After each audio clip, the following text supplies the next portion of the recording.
Welcome to base camp for the next 2 weeks.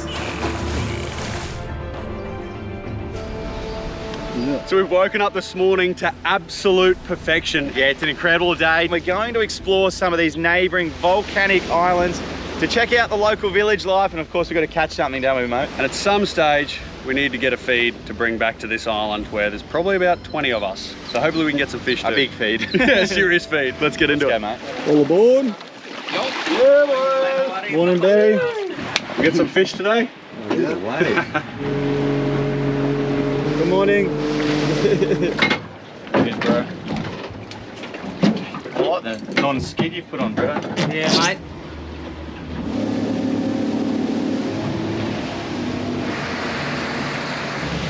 Mate, very exciting. So we're just pulling up to a FAD that Brett and the guys here have deployed, a fish aggregation device. We're in maybe 2,000 meters of water. There's a series of floats which attract the little fish and then hopefully attract the big fish. We're gonna get a bird's eye view to see if there's any fish around it before we get there. Oh, this is so exciting. Up ahead of us here, there's bait jumping out of the water. There's bigger fish chasing them. There's birds on top. Bretto and Alvin have just got maybe 4 or 5 lines out the back. But Strick's got the drone up the top, and he said there's a couple of schools of fish and some bigger ones hanging out to the side.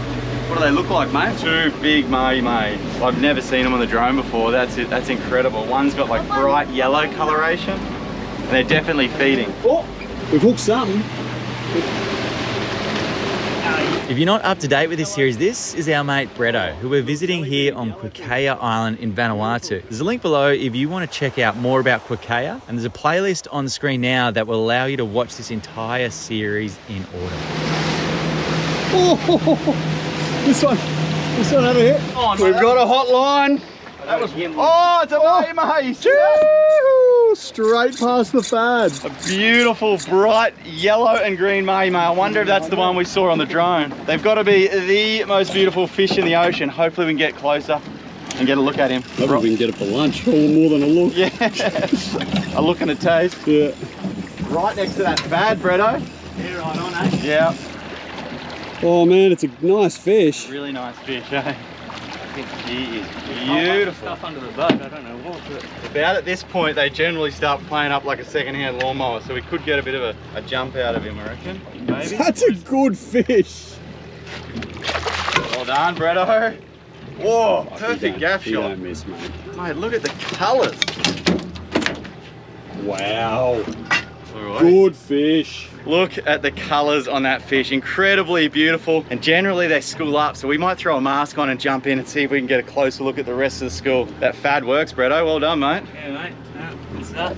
How good's that, fellas? Yeah, it's working. Look at the You happy, Pat Pat? Good luck, mate. Luck, See you there, boys. brother.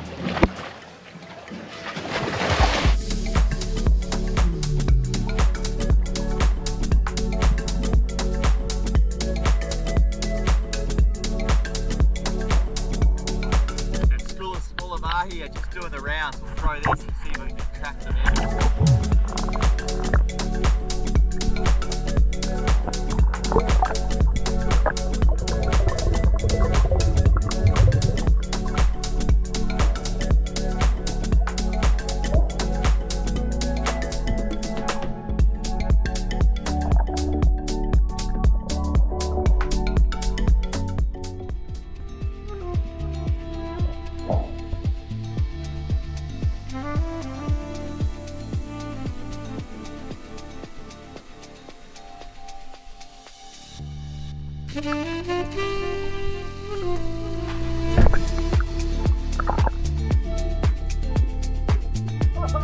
Wow! What a fish, man!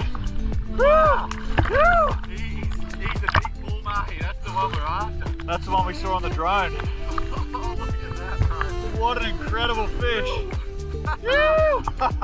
Thanks, mate. He is a beauty, hey? It looks an absolute picture. Beautiful. Look at the head on it. Got him? Yep. Oh!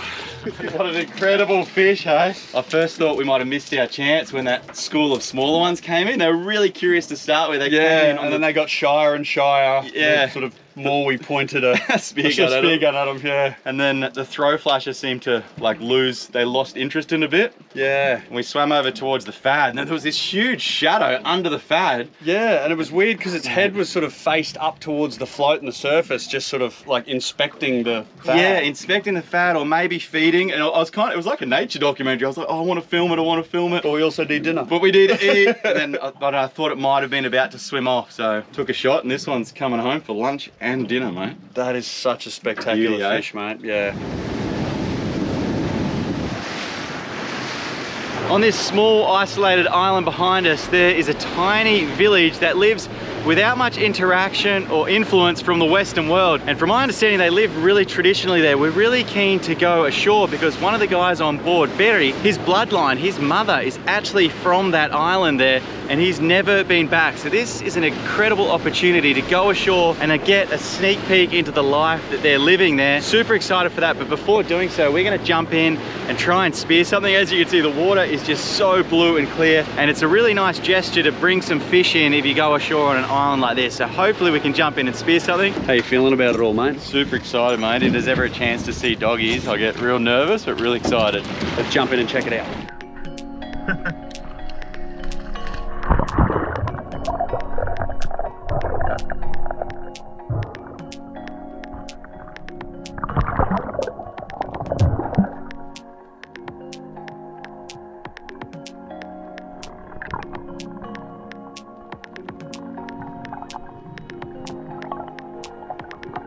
We jumped in the water and the current just wasn't doing the right thing. We were getting drifted off the seamount into deeper and deeper water, but we want to get dropped off in, say, 100 or 150 meters and then come up to that seamount to the pressure edge where hopefully there's bait fish and these bigger fish. So we're back in the boat now, we've reset. Hopefully we can get onto the pressure point.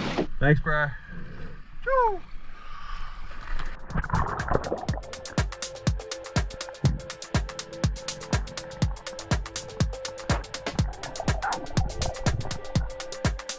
The doggies are proven to be a little elusive. They're staying too deep and rather disinterested, so we need to change our target species.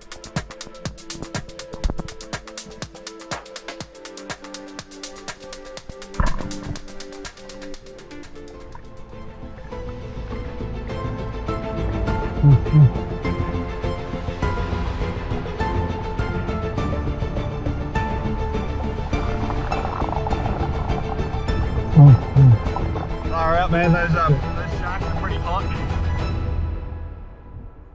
One scoop, once a day, and you're sorted. I don't think I would do a trip like this traveling without AG1 on board. The easiest, quickest, and most effective way to do something good for your body first thing in the morning. It just gives me peace of mind that knowing my body has now got the nutrition on board that it needs, no matter what happens the rest of the day. Even if I might only eat things like fruit bats and witchetty grubs later in the day, I know my body is sweet, my body is sorted. I'm gonna have energy and endurance and a healthy immune system, which is really important in a place like this, especially when you've only got limited amount of time in an area.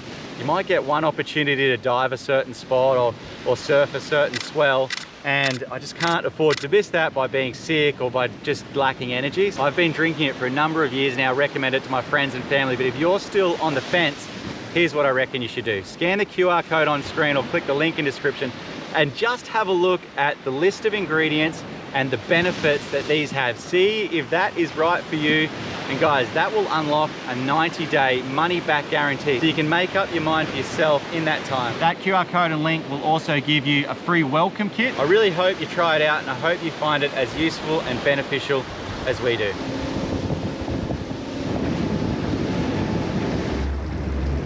We're trying to find a safe landing where we can then either step off the boat or swim a short distance ashore. But so far it's proving a little difficult. So there's no wharf or no kind of inlet or lagoon, or the guys here don't have boats and don't seem to operate using boats. No beach, no landing. We're definitely going to be swimming in. Bit of blowhole there. There's a bit of swell.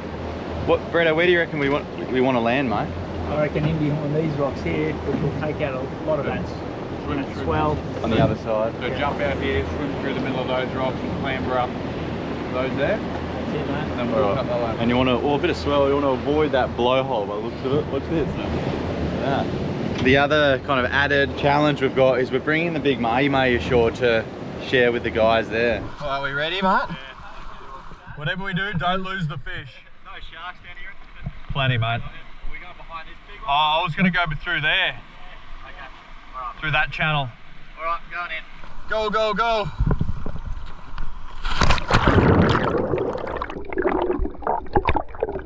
Oh no, the current's pretty strong.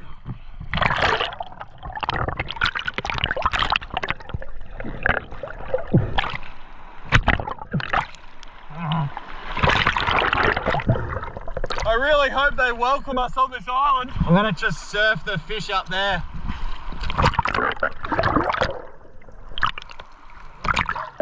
Here comes a wave. Yeah, bro.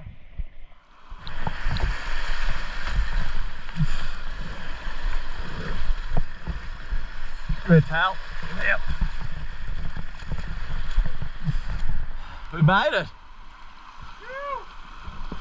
Slippery. We made it ashore. All right, we've made it ashore, but we haven't seen any people yet. Normally, on these islands that we've been to in the past, you kind of see the shadows of people kind of skirting in and out of the tree line, but we haven't seen any people yet, no boats. Interesting island though, isn't it? It's like it's all cemented stones, but this I believe is from the eruption of a volcano and all the lava then solidifying, but it's like some pretty cool architecture work almost. We're getting there. Sandy beach is not what I expected behind here. No, very hidden, isn't it? This would all be under on high tide, I assume. Be a little inlet. Yeah, maybe this is where they could keep their boats on a really high tide. Yeah. Looks like a tombstone or some type of a burial site there. Some of these stones or rocks that basically big boulders that have been moved to make way for this path are huge. Imagine moving this big thing. This is super exciting, but we haven't seen anyone yet. We're just kind of walking into the village area, but no movement yet. What do you make of it, mate? This is probably one of the most traditional, untouched villages we've come to. It's like going back in time. Yeah, it really is, isn't it? Very, very beautiful. Everything made from material here on the island. Look, come here. Thank you, Tomas. Thank you. I'll just get the fish out of the sun, put it in the shade. They seem pretty stoked about the fish. Only 4 people here living on the island. Incredible, eh? Thank you. Good old-fashioned fresh oranges, navel oranges. Mate, this is one of the most authentic natural villages with... Oh, gotta move the balls up. Oh dear. He is way bigger than I thought he was. Look at his tusks. There's a wild boar here behind us. Least, man, but this pig's getting closer and closer. I think he thinks it's feeding time. Oh dear. So there's certainly a bit of an ancient feeling about this village. As you're walking through, there's these huge stone walls like this piggery and the paths, and some of these stones, they'd be like hundreds of kilos, and sort of asks the guys here, like, did you make these? Who made these? How did you make these? What's the story? What's the story? How did you get these massive stones, so many thousands of big stones, well over 100 kilos, up here lining the pathways and at the foundation of houses and making this piggery? And they said it was here well before them. Before. And the eldest one here, the eldest lady, said that it was the ancient spirits that did it. That's their understanding of it, but it must have been strong spirits. Yeah, I've never seen a spirit that strong. Yeah, mate, incredible amount of work that went into it, hey? Yeah, it's sort of worked out well for us this hour because we didn't know how we were going to get received here, and we've come in and just seeing the big mahi, instantly they were like, come on, sit down here, what do you want an orange, do you want something to eat, do you want something to drink? And I believe the setup is that they're going to cook themselves lunch, us lunch, we all get to share in this mahi, and then they'll have plenty left over to eat tonight and tomorrow, I guess. It's going to be a pretty cool lunch feast, I reckon, mate.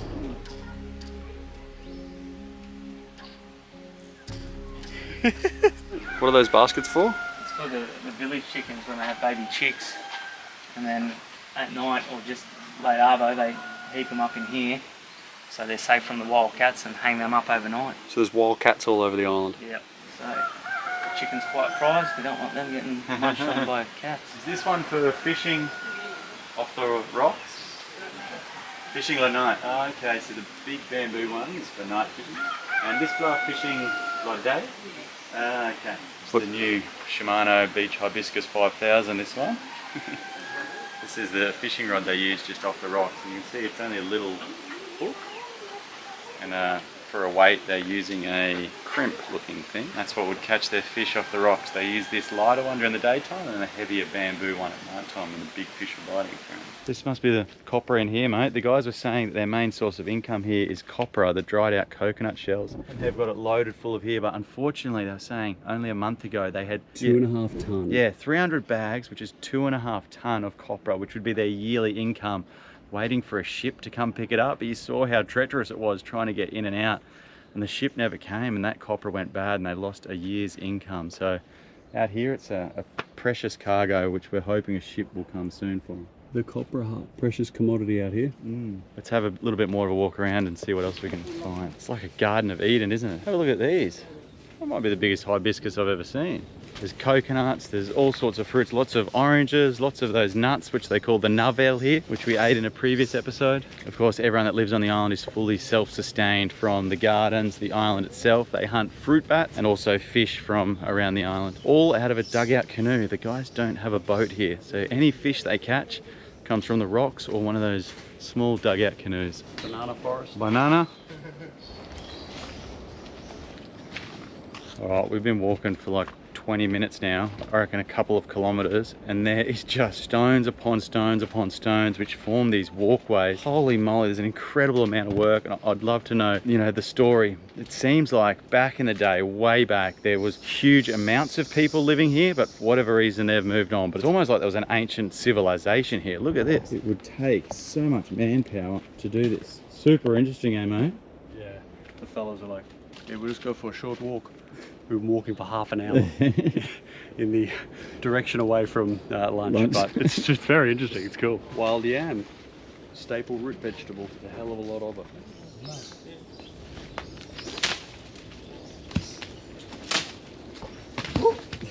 Orange? Yes.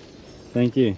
Look at the size of those grapefruit. They're very ripe at the moment. I've never seen so many grapefruit on a tree, mate. Like, Very healthy. mate, honestly, look at the size of this stone. There's no way I'd be able to budge that, let alone move it for miles that it would have needed to get here. And this one as well. Like, look at the size of that, man. It's incredible, hey? That'll be well over 100 kilos. Mate, I'm baffled. This is like the pyramids of Vanuatu or something, the mystery here. Not like it's super easy walking. No, absolutely not. Yeah, there's something incredible happened here back in the day. What do you spotted there, mate? Just a massive mushroom. Just an outcrop that's come out of maybe a rotten log or just the ground itself, but there's like twigs and branches that have fallen into it, and the mushrooms continued to grow around it. It's huge. I'm not game to eat it. Magic. I feel like all these rocky structures have got an ancient story to tell, but unfortunately from the asking around we've done, it's a story that'll never get told because no one seems to know. We get walking, when we're like, geez, we're getting pretty far away from camp, and then we've just popped around, and then the village there is on our right hand side, which was a bit of a wig out, but we've just done a lap of the entire island.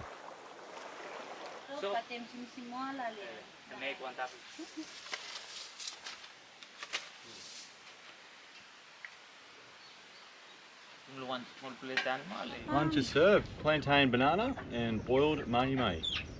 Really good, isn't it? Yeah. And good plakake. Bretto, can you share with me that again? What did the mum say?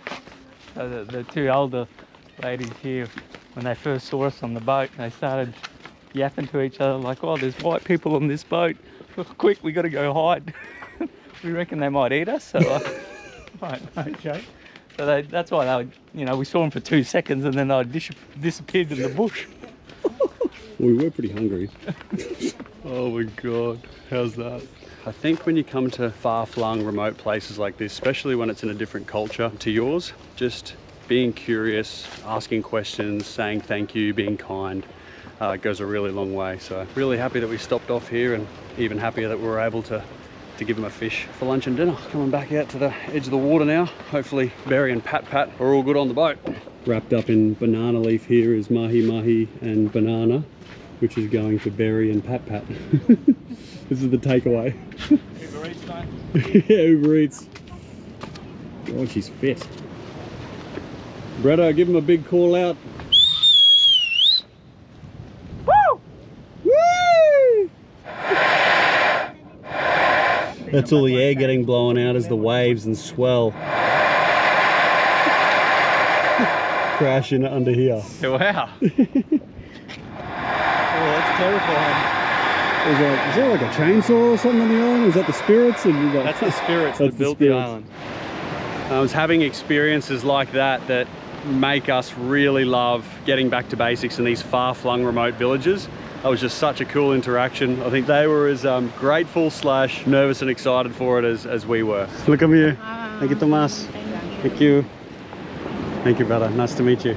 We brought you some lunch, Barry. Don't worry. We got you some kai. Look at me. Look at me with big fish next time. Holy, this is slippery. It's a death trap.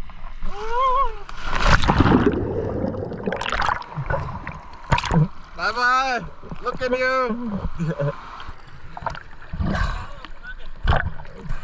Hey, Pat. Thank you, Tomas! Thank you. On to the next island, mate. Just pulled into another island to check it out. Was that you, Pat? What was that, Pat?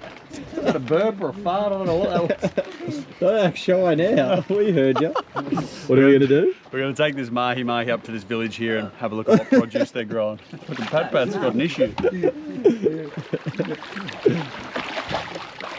Looks like a pretty new dugout canoe, doesn't it? It's a nice one. Yeah, good neck.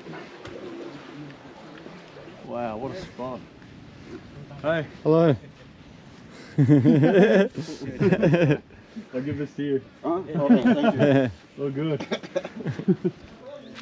We've come inland from the ocean now, and we're lucky enough to link up with one of the farmers who grows kava here, which is one of the main crops here in Vanuatu, and particularly on this island that we're on, which is a larger island, has an active volcano, lots of fresh water, and really good soil. So it's perfect for growing different produce. And as a wannabe farmer, I'm really enjoying it. Strick's got an eagle eye view of the landscape around us. Like I said, it's a really large island, and there's a creek not too far from us. So I think he's flying the drone to see if he can get to the top of it, because generally at the top of creeks on a volcanic island, you'll probably get a waterfall. There's a big string of these palms behind me. They're a super important one because that's what all the roofs are made out of. All the thatching to keep the rain out of the houses, the kitchens, is all made from these.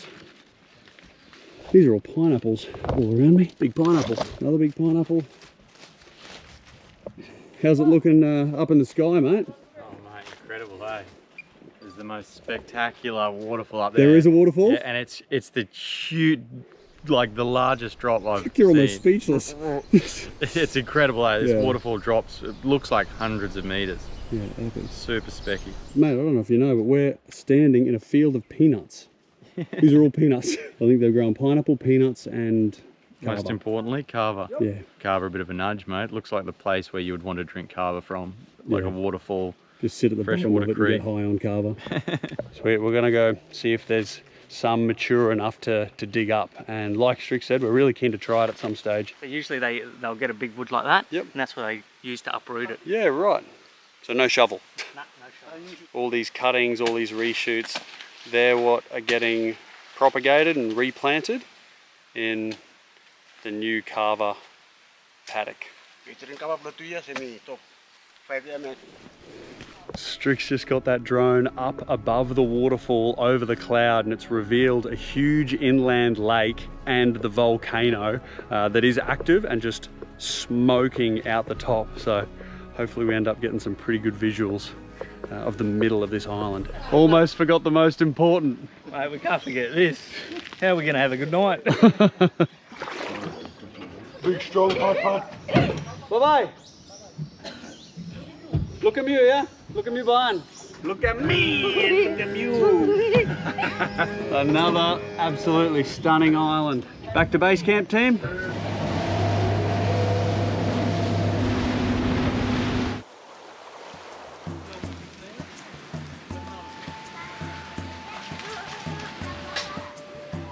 So it's quite a process, Kev. What are you doing there, mate? Are you grinding the roots up with a stone?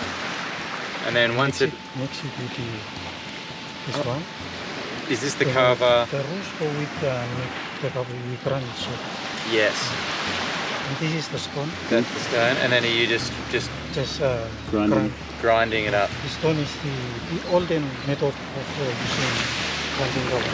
Oh yeah, traditional. Kevin, after this one, you're going to squeeze it. Does it go through the coconut? Yeah. Squeeze it through there, and then it comes out into the bowl, and then drink it. Okay. Traditionally, kava was reserved for the chiefs. Rather than fighting, they would get together for a session on the kava, and that would settle any disputes and help them make some important decisions. But today, it's widely enjoyed socially and recreationally across the Pacific. They reckon the stuff in Vanuatu is the best.